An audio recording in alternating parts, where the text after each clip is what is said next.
বৰ্তমান সময়ত মহিলা সুৰক্ষিত হয় নে নহয় বৰ্তমান সময়ত মুখ্যমন্ত্ৰী ডক্টৰ হিমন্ত বিশ্ব শৰ্মাই কংগ্ৰেছৰ দিনত মহিলাক লৈ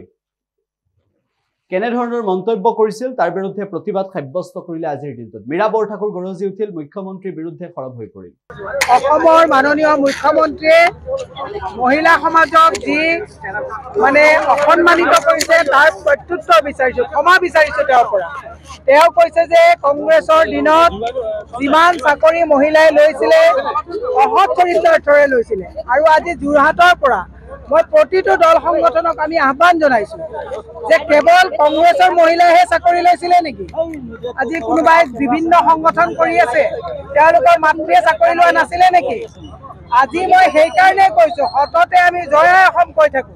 মই কৈছো যে অসমৰ মহিলাক চৰিত্ৰ হনন কৰি তেওঁলোকে যিটো অসৎ পথৰে চাকৰি লোৱাৰ কথা কৈ মুখ্যমন্ত্ৰীয়ে অসন্মান কৰিছে সেইকাৰণে আমি আজি মুখ্যমন্ত্ৰীক কৈছো আপুনি হয় ক্ষমা খোজক আৰু নহলে অসমৰ মহিলাই আপোনাক গোটেই অসমতে আপুনি যে মহিলাক সন্মান নকৰে মাতৃ সমাজক যে সন্মান নকৰে তাৰ কাৰণে আমি মহিলাক জাগ্ৰত কৰিম অৰুণোদয় আঁচনি দিলে নহব আঁচনি আপোনাৰ পইচাৰে দিয়া নাই আমি মুখ্যমন্ত্ৰীক টানি অনুৰোধ জনাইছো যে আপুনি ক্ষমা খুজিব লাগিব যোৰহাটত আহি বাহৰ পাতিছে পাতক আমাৰ আপত্তি নাই কিন্তু যোৰহাটতো যিসকলে চাকৰি লৈছিলে সকলোকে মই আহ্বান জনাইছো যে মাতৃ সমাজক চৰিত্ৰহীনা সজাইছে আজি গোটেই পৃথিৱীতে বিশ্বত অসমৰ মহিলাই চৰিত্ৰ ভাৰ্জিনিটি ভাৰ্চেছ জব ক'বলৈ লাজ লাগে তেনেকে চাকৰি লয় বুলি মুখ্যমন্ত্ৰীয়ে নিৰ্বাচনী বৈতৰণি পাৰ কৰাৰ কাৰণে যি নিকৃষ্ট পন্থা হাতত লৈছিলে তাক তীব্ৰভাৱে গৰিহণা দিয়াই নহয় আমি ইতিমধ্যে ওমেন কমিশ্যনত আমি গোচৰ ৰুজু কৰিছো সেইকাৰণে মুখ্যমন্ত্ৰীক আমি কৈছো যে উজনিত আহি তালিভালি কথা বহুত কৈছে তালিভালি কথা কোৱাৰ সময়তেই এই সতী জয়মতীৰ এই স্থলত উজনিৰ পৰা উজনিত আহি আজি ক্ষমা খুজিব লাগিব যি পৰ্যন্ত সমাজ নোখোজে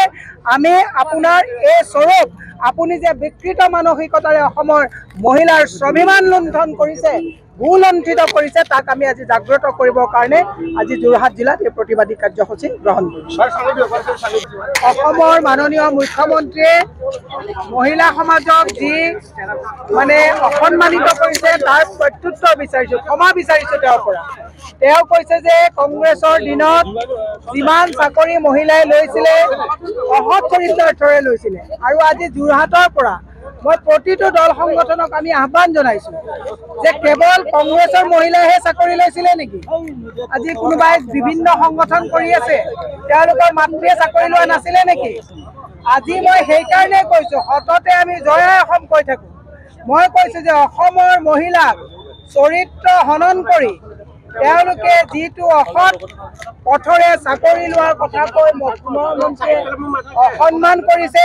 সেইকাৰণে আমি আজি মুখ্যমন্ত্ৰীক কৈছো আপুনি হয় ক্ষমা খোজক আৰু নহলে অসমৰ মহিলাই আপোনাক গোটেই অসমতে আপুনি যে মহিলাক সন্মান নকৰে মাতৃ সমাজক যে সন্মান নকৰে তাৰ কাৰণে আমি মহিলাক জাগ্ৰত কৰিম অৰুণোদয় আঁচনি দিলে নহব আঁচনি আপোনাৰ পইচাৰে দিয়া নাই আমি মুখ্যমন্ত্ৰীক টানি অনুৰোধ জনাইছো যে আপুনি ক্ষমা খুজিব লাগিব যোৰহাটত আহি বাহৰ পাতিছে পাতক আমাৰ আপত্তি নাই কিন্তু যোৰহাটতো যিসকলে চাকৰি লৈছিলে সকলোকে মই আহ্বান জনাইছো যে মাতৃ সমাজক চৰিত্ৰহীনা সজাইছে আজি গোটেই পৃথিৱীতে বিশ্বত অসমৰ মহিলাই চৰিত্ৰ ভাৰ্জিনিটি ভাৰ্চেছ জব ক'বলৈ লাজ লাগে তেনেকে চাকৰি লয় বুলি মুখ্যমন্ত্ৰীয়ে নিৰ্বাচনী বৈতৰণি পাৰ কৰাৰ কাৰণে যি নিকৃষ্ট পন্থা হাতত লৈছিলে তাক তীব্ৰভাৱে গৰিহণা দিয়াই নহয় আমি ইতিমধ্যে ওমেন কমিশ্যনত আমি গোচৰ ৰুজু কৰিছো সেইকাৰণে মুখ্যমন্ত্ৰীক আমি কৈছো যে উজনিত আহি তালিভালি কথা বহুত কৈছে তালিভালি কথা কোৱাৰ সময়তেই এই সতী জয়মতীৰ এই স্থলত উজনিৰ পৰা উজনিত আহি আজি ক্ষমা খুজিব লাগিব যি পৰ্যন্ত সমাজ নোখোজে আমি আপোনাৰ এই স্বৰূপ আপুনি যে বিকৃত মানসিকতাৰে অসমৰ মহিলাৰ স্বাভিমান লুণ্ঠন কৰিছে ভূলুণ্ঠিত কৰিছে তাক আমি আজি জাগ্ৰত কৰিবৰ কাৰণে আজি যোৰহাট জিলাত এই প্ৰতিবাদী কাৰ্যসূচী গ্ৰহণ কৰিছো